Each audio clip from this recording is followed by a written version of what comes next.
don't feel that way.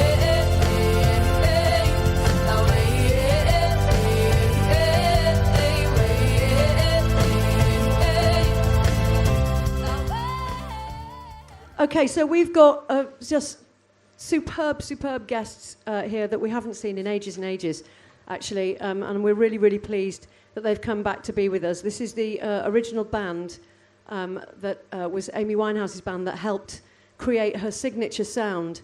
And the way that today is going to work is that they're going to do a song with someone who worked very hard to get through auditions, to get a place to work with this amazing set of musicians. Till I found out all I was doing was making it easy for the green of woman to get my man's love. So in between each song, you're going to get the opportunity to ask the band some questions. What was it like to work with her as a person? We can all answer that. We had great fun, actually. She was very funny and had a big heart. When I first started working with her, the number of rehearsals we did were quite limited. So most of the contact I had with her was on stage.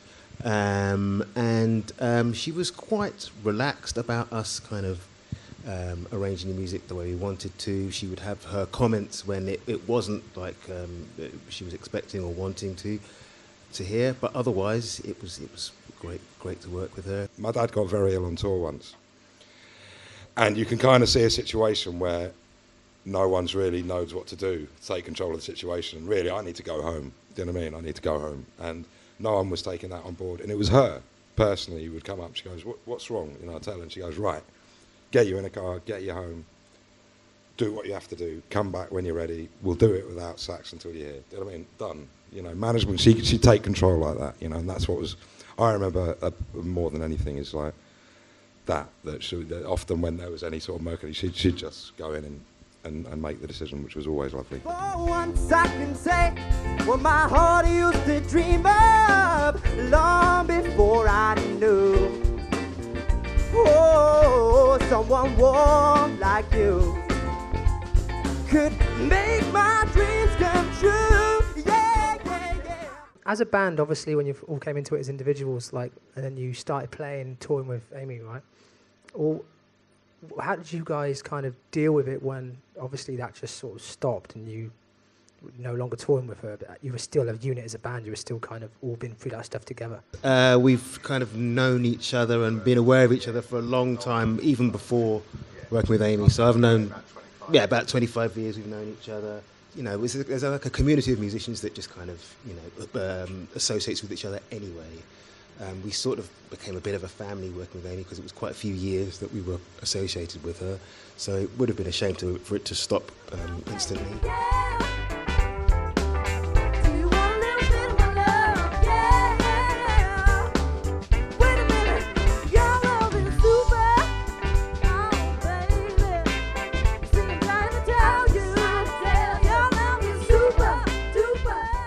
How would you describe like the experience of being on tour, and is there anything in particular that you maybe learned from that experience as well?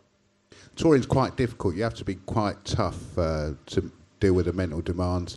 If you're away for a long periods of time, and after 6 weeks, you will see a massive change in your personality. And going home and trying to recover from that is not the easiest thing in the world. But you're basically trying to live your own life as you would at home on the road, you know. So that's the aim, you know.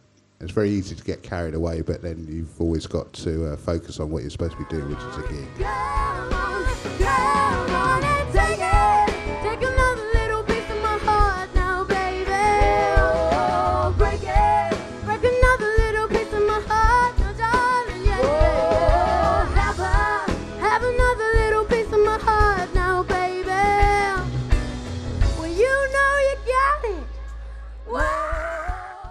Best experiences was probably the Shepherd's Bush Empire.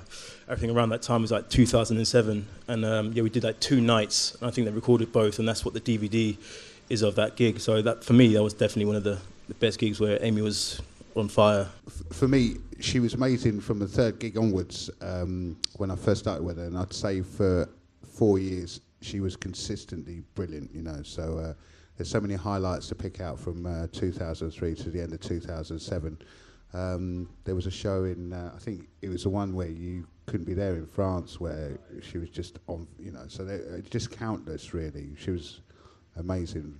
She came in, maybe went to Kentucky Fried Chicken and got something, came back, one take, just kind of getting a mic sound, and that was it, basically. And left, yeah. So. I remember the look on the producer's face, kind of like when she's done one take, and the producer like, okay, great, so that's, you know, we've got one in the bag, and so let's maybe just, and she was like, what? She's like, nah. Does anyone make a mistake? And everyone was like, nah. She goes, nah, that's it. Please will you give just the biggest BIMM hand for Forever Amy and all of the students who you heard today.